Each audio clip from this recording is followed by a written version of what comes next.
Αυτό εδώ δίνει το μικρόφωνο.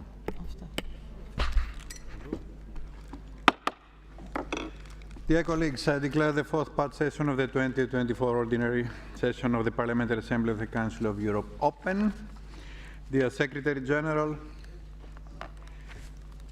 dear Deputy Secretary General, Madam Secretary General of the Assembly, ambassadors, members of the Assembly, I wish to welcome you warmly to this fourth and final part session of our Assembly in 2024, and I particularly welcome Mr. Alain Berset, the new Secretary General of the Council of Europe, whom we elected back in June and who has taken up his duties just a few weeks ago.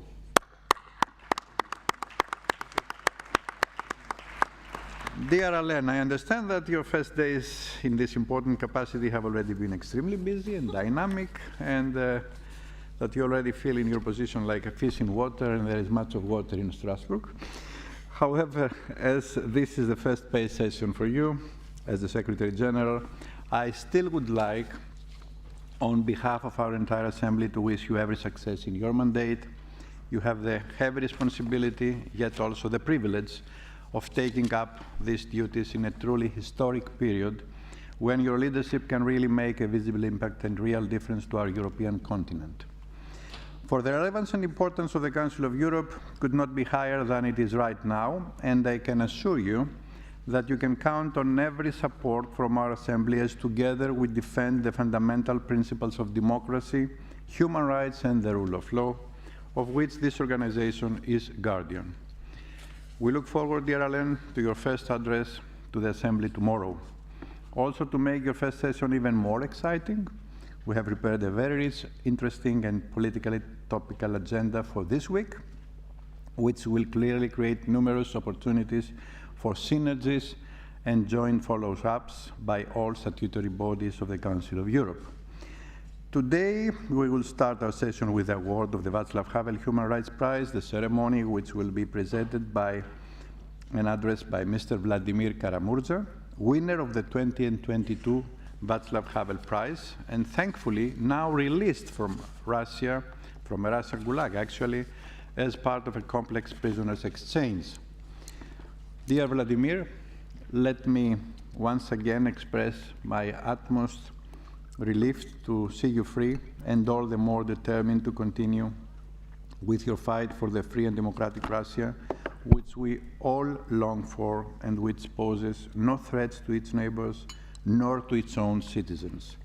Our Assembly has been among the loudest voices calling for releasing not only Vladimir Kara-Murza, but all those who are political prisoners from illegal detention, and I believe that we have thereby contributed to the international visibility and pressure which had led Vladimir to his safe release.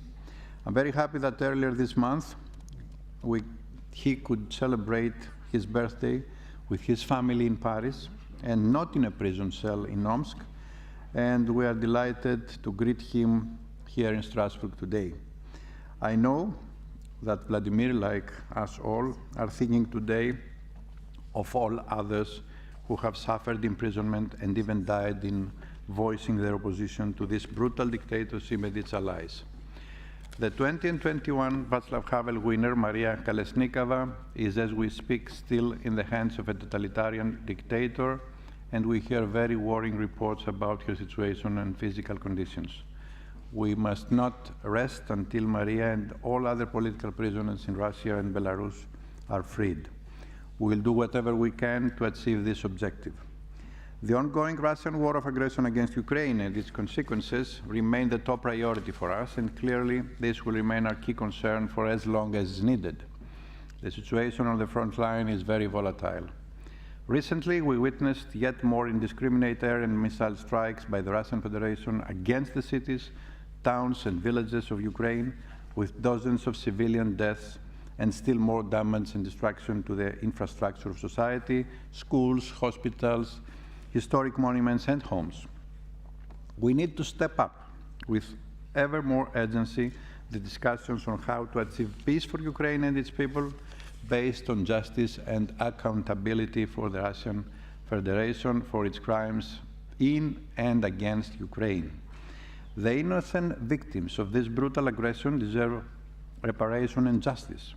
In that regard, earlier this morning, the Bureau recommended to hold an urgent affairs debate on one of the most heartbreaking dimensions of this war, missing persons, both civilians and prisoners of war, who are today still unaccounted for or kept in captivity, often in conditions of torture and inhuman treatment.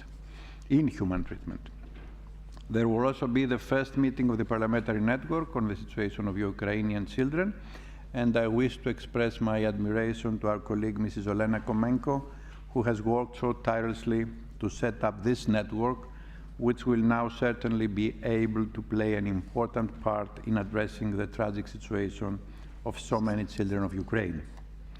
Next Tuesday, we will mark a sad anniversary of the horrible terrorist attack by Hamas on Israel, which resulted in hundreds of innocent civilians, including women, children, and even babies, brutally killed, injured, or kidnapped. Many of them are still in the hands of terrorists. Our thoughts and sympathies are, of course, with them, their relatives, and friends. This attack is yet another example of how violence and terror only perpetuate sufferings of people on both sides and only exacerbate already complex situation in Palestine. The military operation unleashed by the Israeli Defense Forces in response to the Hamas terror, and which continues till this very day, also brought more bloodshed and pain in the Middle East, with many innocent civilians caught in the crossfire and a humanitarian crisis of huge magnitude unraveling in our closest neighborhood.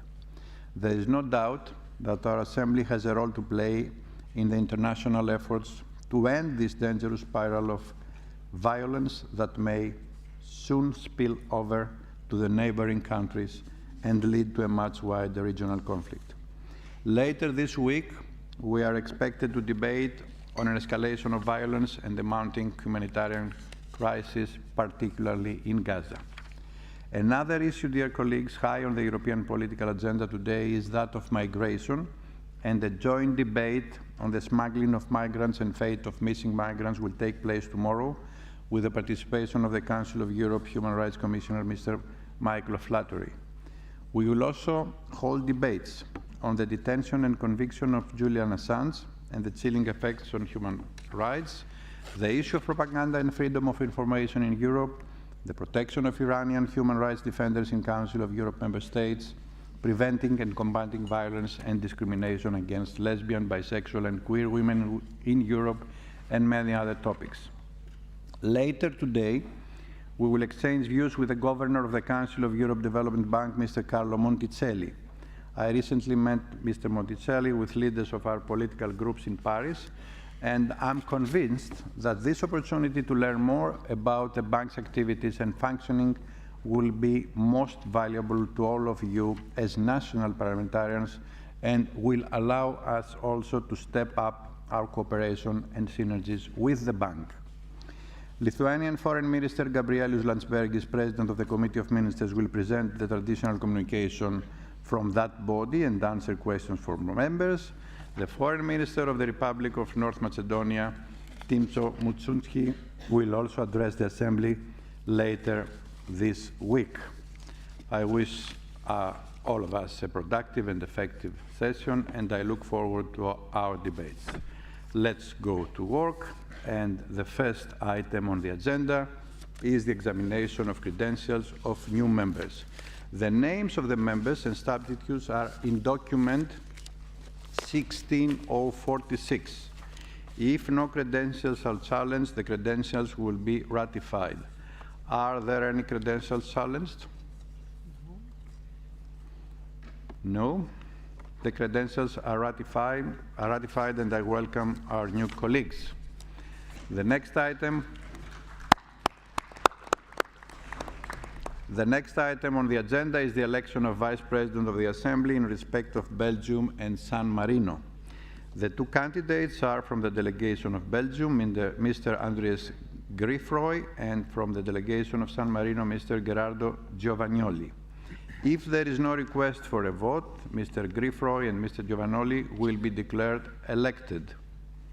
No objection.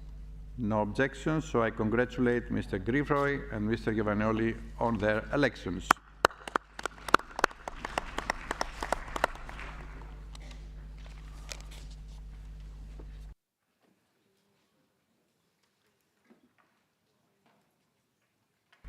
The next item on the agenda is changes in the membership of committees. The candidatures for the general committees of the Assembly have been published as document committees, Commissions 2024-07. Are these proposals approved? Yes, approved, and the committees are appointed accordingly.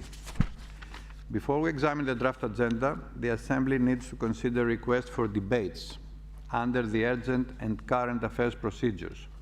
The Bureau has received the following 4 requests. Urgent procedure debate requested by the political groups under the title Missing Persons, Prisoners of War and Civilians in Captivity as a Result of the War of Aggression of the Russian Federation against Ukraine. Urgent procedure debate requested by the Committee on Social Affairs, Health and Sustainable Development under the title The Emergency Healthcare and Humanitarian Situation of Women and Children in Gaza. Current affairs debate requested by the group of the European People's Party, the Alliance of Liberals and Democrats for Europe and the European Conservatives Group and Democratic Alliance under the title Situation in the Middle East, Escalation of Violence and Mounting Humanitarian Crisis, particularly in Gaza. Current affairs debate requested by the political groups under the title Deteriorating Situation of Human Rights, Rule of Law and Democracy in Azerbaijan. At its meeting this morning, the Bureau decided to recommend to the Assembly to hold 1 urgent procedure debate and 2 current affairs debates during this part session. We will consider the request in the order that they were made, beginning with urgent procedure debates.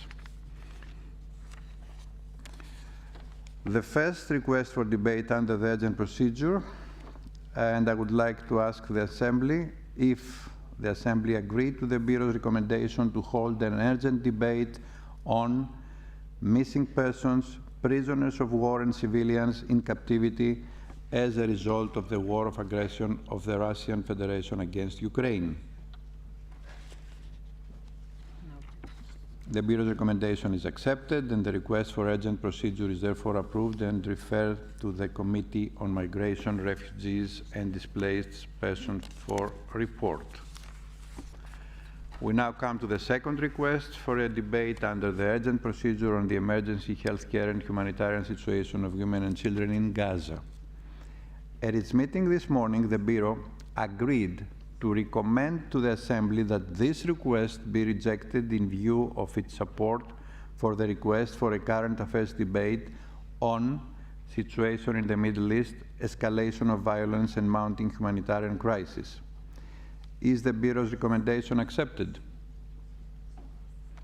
Yes, the Bureau's recommendation is accepted, and the request for an urgent procedure debate on this topic is therefore not approved. We now come to the first request for a current affairs debate. The Bureau was in favor of this request for a current affairs debate on situation in the Middle East, escalation of violence and mounting humanitarian crisis, particularly in Gaza. Does the Assembly agree to the recommendation of the Bureau that there should be a current affairs debate on this topic? The Bureau recommendation is accepted, and the request for a current affairs debate is therefore approved. It will be opened by Mrs. Saskia Kluit. We now come to the second request for a current affairs debate. The Bureau was in favor of the request for a current affairs debate on deteriorating situation of human rights, rule of law, and democracy in Azerbaijan. Does the Assembly agree to the recommendation of the Bureau that there should be a current affairs debate on this topic? Yes, I am listening.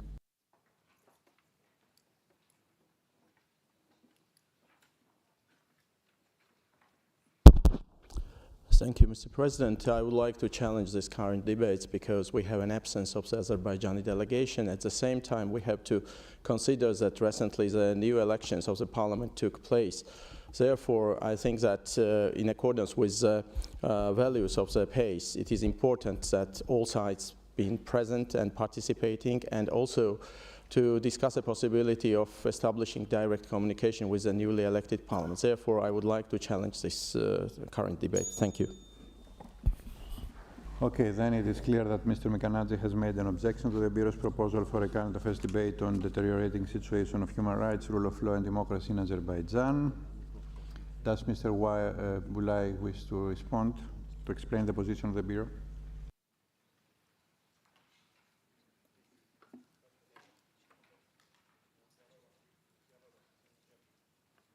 Maybe the one at the left, Julian. Thank you, Mr. President. I would not like to respond, but rather reconfirm that there's been a unanimous decision in both the Presidential Committee, the Bureau of this Assembly. There's been no opposing voices from any of the groups of the Assembly within all the formats we've had as filters of decisions till now, so I see no reason on not going ahead with this proposal that has been till now unanimously accepted by all the political groups and all the MPs. Thank you. Thank you, Mr. Bulai. The Assembly will now vote, according to our rules, on the Bureau's proposal that a current affairs debate be held. I remind the Assembly that the decision requires a simple majority. Those who are in favor of holding this current affairs debate should vote yes. Those who are against holding such a debate should vote no. The vote is open.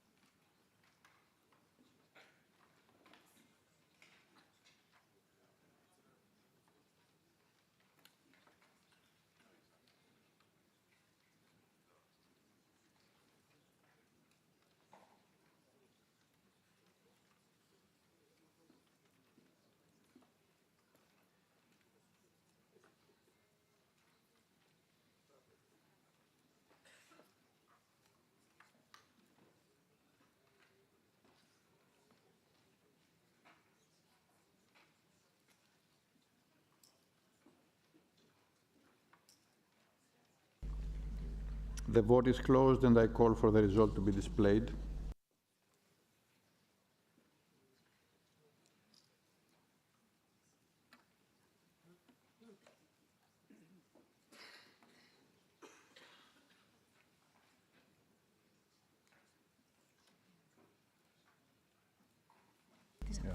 So the current affairs debate is approved.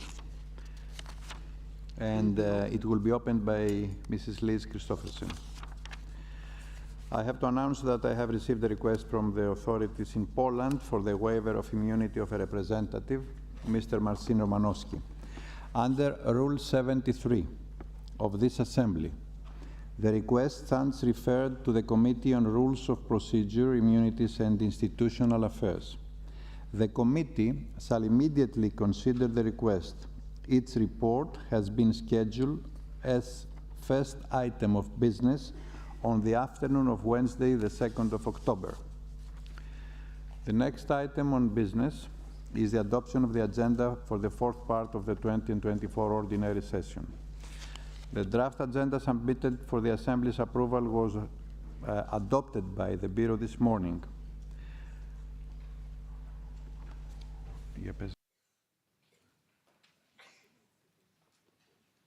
Let me ask now the Assembly. The current affairs. La. Sorry. I remind members that we have just agreed one debate under the urgent procedure and two current affairs debates. The debate under the urgent procedure will take place on Wednesday, as set out in the provisional agenda. The current affairs debate will take place on Tuesday afternoon. In order to accommodate the current affairs debates on Tuesday, the Bureau proposes to move the debate on commemorating the 90th anniversary of the Holodomor to Thursday morning. Is the draft agenda agreed to? Yes, it is agreed.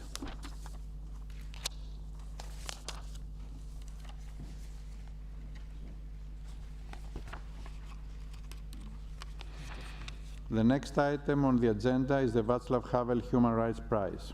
The program has been distributed as in the paper 2024/09. The award ceremony will be preceded by a speech by Mr. Vladimir Karamurza, 20 and 22 prize winner.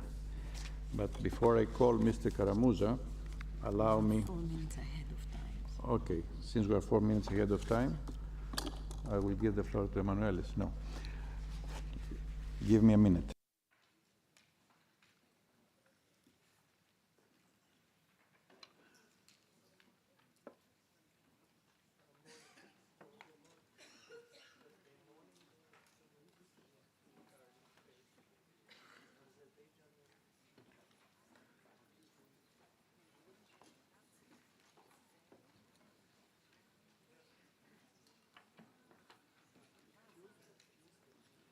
We just need a couple of minutes to prepare the scenery, and we'll go on immediately.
Ladies and gentlemen, dear colleagues, it is now an immense honor for me and an equally true pleasure to welcome among us in this hemicycle, which we call the Agora for Democracy, the 20 and 22 Václav Havel Human Rights Prize winner, journalist, historian, political resistant, Mr. Vladimir Karamurza and his wife Evgenia.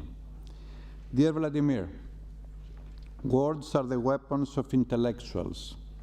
Your words against the war in Ukraine scared the current leader of the Russian government so much that you were sentenced. Salut, Canal 2 anglais, salut. Canal 2 anglais, salut. Canal 2 anglais, salut. Canal 2 anglais, salut. Canal 2 anglais, salut. Canal 2 anglais, salut. Canal 2 anglais, salut. Canal 2 anglais, salut. Canal 2 anglais, salut. Canal 2 anglais, salut. Canal 2 anglais, salut. Canal 2 anglais, salut. Canal 2 anglais, salut. Canal 2 anglais, salut. Canal 2